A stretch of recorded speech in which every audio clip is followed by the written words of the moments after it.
Assalamualaikum warahmatullahi wabarakatuh. Jumpa lagi dengan Jos Grab Nurseri.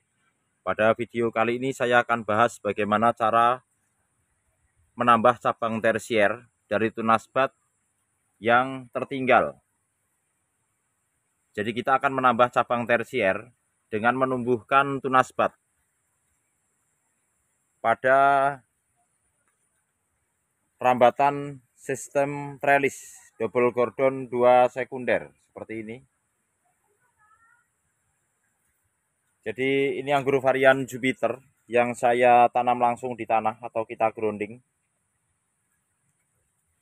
Dan ini kita melakukan pembentukan sekundernya dari bawah. Primernya cukup pendek, ini sekunder kiri kanan. Dua sekunder ini kita naikkan ke cabang trellis, kita belokkan ke kiri dan kanan. Untuk panjang sekunder ini 7 meter. 6 meter lebih, ini 7 meter kurang sedikit dari sini ke sana. Ini sampai ujung untuk satu pohon. Jadi saya pada anggur Jupiter yang saya buat sistem trellis ini, di pohon yang ini saya mencoba membuat sekunder kurang lebih 7 meter. Nanti kita lihat hasilnya dengan sekunder sepanjang ini dalam satu pohon seperti apa. Dan saat ini sudah terbentuk beberapa tersier yang sudah kita batasi di ujungnya sana atau kita axle break. Pohon ini sudah berbuah beberapa kali pada sistem rambatan para-para. Lalu saya rubah ke sistem rambatan trellis sepanjang 7 meter kurang lebih. Jadi di periode sebelumnya pohon ini sudah berbuah. Dan ini terlihat hasil pemangkasan sebelumnya atau sisa pemangkasan sebelumnya yang kita sebut kemudian menjadi arem atau arem tersier. Seperti ini. Itu di ujung juga. Dan kali ini tanaman ini saya akan buahkan serentak untuk pohon ini pada saat tersier secara keseluruhan atau pada saat seluruh cabang tersier ini telah terbentuk dan percabangannya sudah cukup matang. Artinya sudah berubah warna menjadi coklat dan pupuk generatif telah kita masukkan atau telah kita aplikasikan. Di fase ini kita masih menggunakan pupuk vegetatif yang saya gunakan POC, ulangi, untuk pohon ini ya. Yang saya gunakan PSB dan NPK Ponska Plus. Untuk PSB rutin kita berikan setiap minggunya, NPK Ponska Plus saya berikan di pohon ini 2 minggu sekali. 2 sendok makan.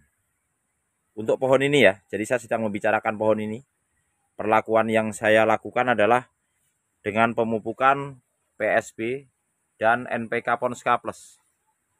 Berapa dosis PSB-nya? 200 mili per 10 liter air. Untuk pohon ini saya lakukan seminggu 2 kali. Lumayan subur nih. Ada beberapa cabang tersier yang sudah sampai di batas yang kita tentukan. Lalu kita potong pucuknya atau kita axle break. Ini terlihat, ini yang belum. Ini yang sudah kita potong kemarin, itu yang belum, yang di ujung. Nanti akan kita potong. Ada beberapa cabang tersier yang belum nyampe ini, belum nyampe ke para-para. Jadi yang langkah pertama kita aplikasikan pupuk vegetatif. Kita jaga tanaman ini dari serangan hama dan jamur dengan pengaplikasian fungi dan insek rutin seminggu sekali. Lalu kita batasi cabang tersier yang telah lebih dulu sampai ke batas yang kita tentukan. Ini sekitar 80 atau 90 cm untuk pembatasannya ini dari bawah naik ke atas. Saya selbrik di sekitar itulah 80 cm lebih sedikit. Untuk cabang tersier yang belum nyampe kita teruskan dulu. Sehingga nanti setelah sampai ke atas kita lakukan axle break. Supaya nanti ukuran cabang tersier ini rata. Di pohon ini cukup banyak tersiernya dari 7 meter ini. Kita hitung 1, 2, 3, 4, 5, 6, 7. Itu terlihat ya, itu 4, 5, 6, 7, 8, 9, 10, 11, 12, 13, 14, 15, 16, 17, 18, 19, 20, 21, 22, 23, 24, 25, 26, 27, 28, 29. Nah, yang sudah tumbuh 29 seperti ini. Tetapi kita sedang menambah cabang tersier. Nah, di sini karena ini terlalu kosong, untuk mengisi kekosongan ini saya menambah 4 cabang tersier. 1, 2, 3, 4. Jadi 33 cabang tersier yang kita gunakan sebagai cabang produksi di pohon anggur Jupiter sistem trellis double cordon 2 sekunder ke kiri dan ke kanan. Oke, yang kita bahas adalah cara menumbuhkan cabang tersier dari tunas bud yang tertinggal untuk mengisi kekosongan ruang di sini, supaya tersier ini nanti jaraknya sama antara tersier ke kiri dan ke kanan. Karena di sebelah kanan itu ditumbuhkan, sebelah kiri ini masih ompong atau belum tumbuh, sehingga saya tumbuhkan. Lalu bagaimana cara menumbuhkannya? Kita mengaplikasikan Dormax atau hidrogen sinamid dengan perbandingan 1:20 selama 2 kali. Aplikasi pertama 6 hari kemudian kita ulang, kita oles lagi dengan dosisnya turun 1:25 untuk aplikasi kedua. Kita oleskan ke mata tunas ini. Kenapa demikian? Karena seringkali kalau kita oles 1 kali, mata bud ini belum mau pecah. Karena aliran nutrisi sedang berjalan ke cabang-cabang tersier yang sedang terbentuk ini. Seperti itu. Untuk itu saya aplikasikan 2 kali supaya merangsang pecahnya bud. Dan alhamdulillah sesuai harapan nih. Pecah tunas. Ini aplikasi Dormax 2 kali. Yang pertama kali 1:20. Seminggu kemudian saya aplikasikan lagi 1:25. Dan alhamdulillah sprout. Dengan ini kita menambah cabang tersier 4 lagi, sehingga tidak terjadi kekosongan di sebelah sini. Jadi nanti kalau kita lihat dari ujung, maka cabang tersier ini akan terbentuk rata dan rapi. Sampai sana. Ini sepanjang 7 meter untuk satu pohon anggur Jupiter sistem trellis. Kita akan melakukan pemangkasan ketika cabang-cabang tersier ini memang sudah cukup matang. Agak makan waktu memang untuk proses seperti ini, karena kita akan buahkan serentak, sehingga kita akan tetap menunggu cabang tersier yang tertinggal nanti siap untuk kita lakukan pemangkasan pembuahan. Jadi saya menginginkan pemangkasan pembuahan serentak untuk pohon ini. Dan pupuknya selalu vegetatif terus sampai menjelang kita akan melakukan pemangkasan pembuahan. Baru kita aplikasikan pupuk generatif atau pupuk yang tinggi kandungan fosfat dan kaliumnya, untuk merangsang tanaman ini berubah fase dari vegetatif dan generatif, atau merangsang keluarnya bunga pada saat kita melakukan pemangkasan pembuahan nantinya. Jadi di fase ini kita penting untuk menjaga kesehatan daun. Jangan sampai daun ini terserang jamur atau hama. Jadi kita harus menjaga kesehatan tanaman ini dengan pengaplikasian atau perawatan rutin, aplikasi fungisida dan insektisida.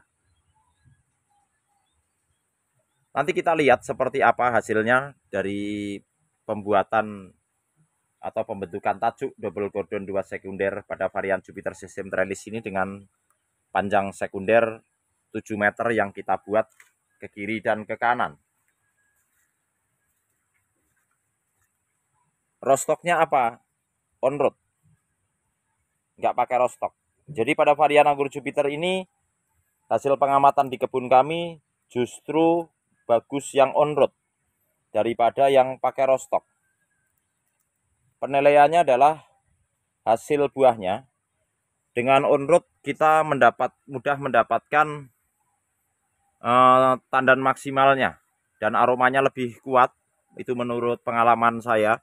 dan kelangsungan hidup tanaman lebih terjamin, atau tanaman tidak mudah mati ketika terserang hama ketika kita tanam on-road. Lalu apakah varian lain selain Jupiter bagus ditanam on-road? Belum tentu. Tetapi hasil pengamatan yang saya lakukan di kebun kami, varian Jupiter ini justru memiliki ketahanan terhadap penyakit ketika kita tanam on-road, dan aromanya lebih kuat untuk buahnya. Ini bibit-bibitnya yang sudah siap tanam nih. Udah hampir sudah 1 meter lebih nih untuk varian Jupiter. Cukup banyak nih kalau untuk bibit anggur Jupiter. Kita kembangkan seluruh anggur Jupiter on-road. Dan selain Jupiter kita pakai rostock. Itu yang saya lakukan di kebun kami. Nah, ini seperti ini. Jadi kita harus membuang tunas air dari awal. Seluruh tunas air kita buang di cabang tersier yang sedang kita bentuk ini. Lalu bagaimana jika kita tumbuhkan tunas air ini, Lalu bagaimana jika tunas air yang kita buang ini batnya tumbuh? Misalkan di sini ada yang pecah, buang aja batnya. Nanti kita akan memilih mata bat yang belum pecah pada saat pemangkasannya. Untuk pohon ini, saya ulangi ya, untuk teknik ini. Kalau untuk para-para, saya pernah membuat beberapa video yang saya upload beberapa waktu yang lalu. Batnya pecah, kita potong, kita jadikan buah dan berbunga juga. Tapi itu tidak pembuahan serentak. Tetapi yang saya akan buat di sini, ini saya akan melakukan pembuahan serentak. Dan saya akan melakukan stres air untuk pohon ini pada saat nanti menjelang pembuahan. Supaya nutrisi yang di ujung kembali dulu. Jadi nanti dengan menggunakan atau dengan teknik stres air kita mendapatkan